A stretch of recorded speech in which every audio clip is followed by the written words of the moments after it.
লাউ পাতা বাটা করব। এই দেখো কয়েকটা লাউ পাতা নিয়েছি, খুব বেশি নিইনি, ভালো করে ধুয়ে পরিষ্কার করে নিয়েছি। এবার লাউ পাতাটাকে একটু ছিঁড়ে ছিঁড়ে কুচি কুচি করে এবার কড়াইয়ের মধ্যে সামান্য একটু তেল দিয়ে লাউ পাতা দিয়ে দিয়েছি। লাউ পাতা দিয়েছি আর 3 থেকে 4টে আমি কাঁচা লঙ্কা দিয়েছি আর কয়েক কোয়া রসুন দিয়েছি। এবার ভালো করে একটু কড়াইয়ে নেড়ে চেড়ে ভালো করে লাউ পাতাটা নরম করে নেব।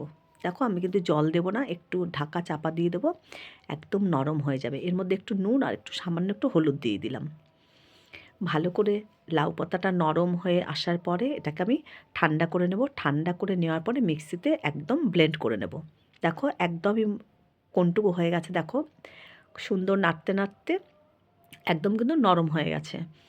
এবার এটাকে আমি গ্যাস অফ করে দিলাম। এবার এটা ঠান্ডা হলে মিক্সিতে ঘুরিয়ে নেব।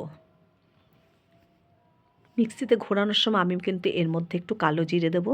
কালো জিরে আমার গুঁড়ো করা আছে। এটা যখন এই যে দেখো ঠান্ডা হয়ে গেছে এটা, এবার এটা মিক্সার জারে নিয়ে নিলাম। আর কালো জিরে আমার গুঁড়ো করা আছে, ওই গুঁড়োটাই 1 চামচের মধ্যে দিয়ে দেবো। 1 চামচ কালো জিরে দিয়ে দিলাম আর এর মধ্যে সামান্য একটু জল দিয়ে ভালো করে একদম পেস্ট করে নেবো। এই দেখো সামান্য একটু জল দিয়ে ভালো করে পেস্ট করে নিয়েছি। এবার কড়াইয়ে খানিকটা তেল দিয়ে এবার এটাকে খুব ভালো করে নাড়াচাড়া করে শুকিয়ে নেবো। একদম জলটা শুকিয়ে আসলে তাহলেই লাউ পাতা বাটা রেডি হয়ে যাবে। লাউ পাতা বাটা কিন্তু সত্যিই খেতে ভীষণ ভালো লাগে। কারা কারা খাও অবশ্যই জানাবে।